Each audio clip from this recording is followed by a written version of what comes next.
We look at this passage in Exodus 35 and 36. And it's interesting here. We've just come through a bunch of stories about Israel rebelling against God.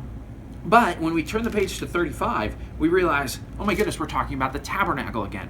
Now, we just went through a ton of chapters about the tabernacle, and you probably got to the end of that and said, whew, I'm glad we're done. But it's starting up again. We're going to go through the whole tabernacle one more time. And you might be thinking, what in the world is this all about? What's the point of all this? Well, here's an easy way to think about it. The first half of the book of Exodus, chapters 1 through 18, is kind of like the romance story between God and Israel. It's the story that everybody likes to tell, you know, it's the boy meets girl kind of thing, where God is winning over his people. But what happens in chapter 19 is that the wedding ceremony happens. And now the second half of the book of Exodus is really about the marriage. It's how do they have a life together. It includes their first fight. It includes setting up a home that they're going to live in. And the tabernacle is that home. It's the space where God is going to come and live with his people.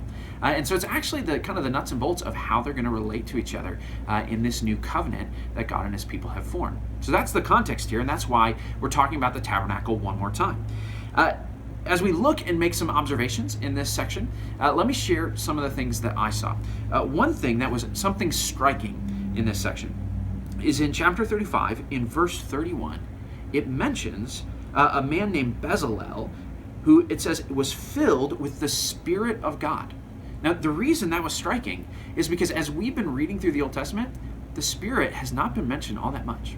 There are like 3 times that it's been mentioned so far, and the first was when God created the world, the Spirit was mentioned. And then there's one other time that it was mentioned, or 2 other times that it was mentioned.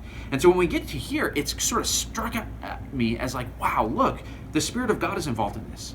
And then I noticed what was involved. And there's some repeating words here. All throughout the passage, it talks about the Spirit of God giving skills, skills and wisdom and knowledge to these people. And I said, well, what is that for? And when you look at verse 32 and 33, it says they were given skill to make artistic designs, to cut stones and to work with wood and to make all sorts of artistic crafts. I thought, wow, that is really, really interesting.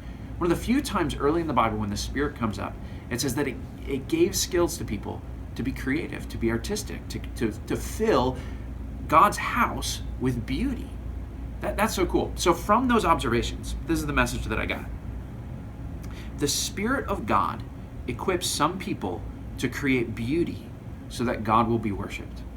That in this worship space, it's full of beautiful things, and God gave his Spirit to make that happen.